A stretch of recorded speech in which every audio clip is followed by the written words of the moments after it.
everybody. You're watching the Top Think Tanks Review. I'm your host, Bryce Dolan. Now, with President Trump's recent attempts to jumpstart construction on the US-Mexico border wall, the Brookings Institution decided to analyze the cost of Trump's wall.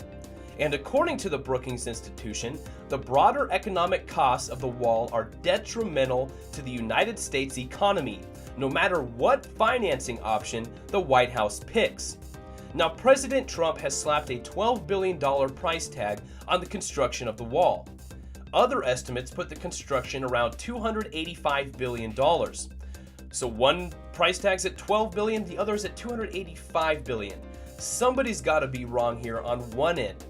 Now, besides the cost to build the wall, there's also gonna have to be billions of dollars to maintain the wall as well. Now, besides the economic cost of building and maintaining the wall, Mexico could decide to impose tax on US exports, which would, in the end, make products more expensive for us here at home. And they could also choose to boycott US companies like Walmart and Starbucks, which they're already attempting to do, which could really hurt some of these companies here in the United States. Now, ladies and gentlemen, besides the economic costs, you have to look at the terrain where Trump wants to build this wall. Technically, the US-Mexico border is in the middle of the river, the middle of the Rio Grande.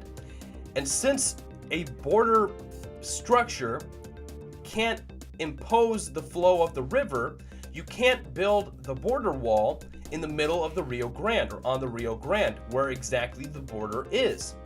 You have to build it on the United States side of the Rio Grande.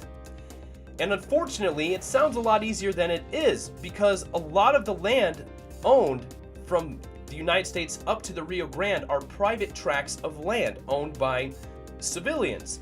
And you can't go through people's land, build a federal structure, and cut them off from what they rightfully own.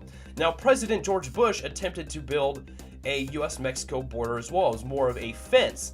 And this fence, if you go down and look, is actually incomplete, and there's spaces in between because of the terrain and also because of people's private land that they wanted to be able to access. So, in reality, ladies and gentlemen, this border wall just isn't practical financially or physically of that matter. Now, if they were to just go ahead and cut off people's private land with this border wall, this would also affect some nature as well, some wildlife. Certain plants, birds, and small animals would be affected and possibly could be endangered or extinct due to this massive structure being built. Now, ladies and gentlemen, only time will tell if President Trump will get his wish of his US-Mexico border wall. But right now, in my opinion, and according to the Brookings Institution, the idea just does not look very realistic. Now, if you want to look into this article yourself, ladies and gentlemen, you can find a link directly to this story below in the description, and I encourage you to check it out. Make sure you subscribe to the YouTube channel, that way you can get notified every time a new video is posted. Give our Facebook pages a like and follow us on Twitter.